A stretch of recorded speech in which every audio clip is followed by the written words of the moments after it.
નમસ્કાર દર્શક મિત્રો, આજે ત્રણનો ટકોરો અને કાર્ડિયોગ્રામ ઉત્તર એમાં વાર્તા છે હિમાંશીબેનની. એશિયન પેરા ઓલિમ્પિકમાં એમણે ભાગ લીધો અને આ દેશ માટે કાંસ્ય મેડલ જીતી લાવ્યા. એમની કથાઈ, એમની હિંમત, એમણે જે મહેનત કરી ચક્ષુ વિહીન હોવા છતાં એની વાત આપણે કરીશું. દોસ્તો, આગા ખાન સંપ્રદાયના 49માં ઇમામ આગા ખાન સાહેબનું 88 વર્ષની જયે પોર્ટુગલમાં નિધન થયું. સમગ્ર કોમને આપણે દિલસોજી પાઠવીએ છીએ અને આગા ખાન સાહેબને શ્રદ્ધાઓ.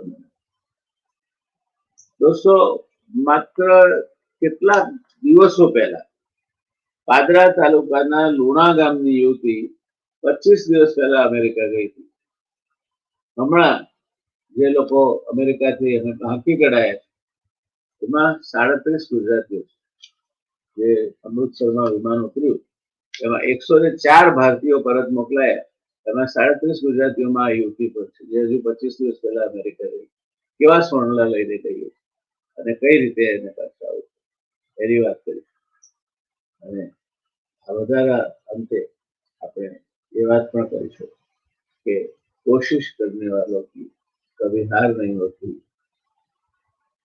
लहरों से डरकर कभी नैया पार नहीं होती. અને શૂન્ય પાલનપુરી સાહેબના શબ્દોમાં કહીએ આપણે તો, કદમ અસ્થિર હો એને કદી રસ્તો નથી જડતો, કદમ અસ્થિર હો એને કદી રસ્તો નથી જડતો, અડગ મનના મુસાફરને હિમાલય પણ નથી જડતો.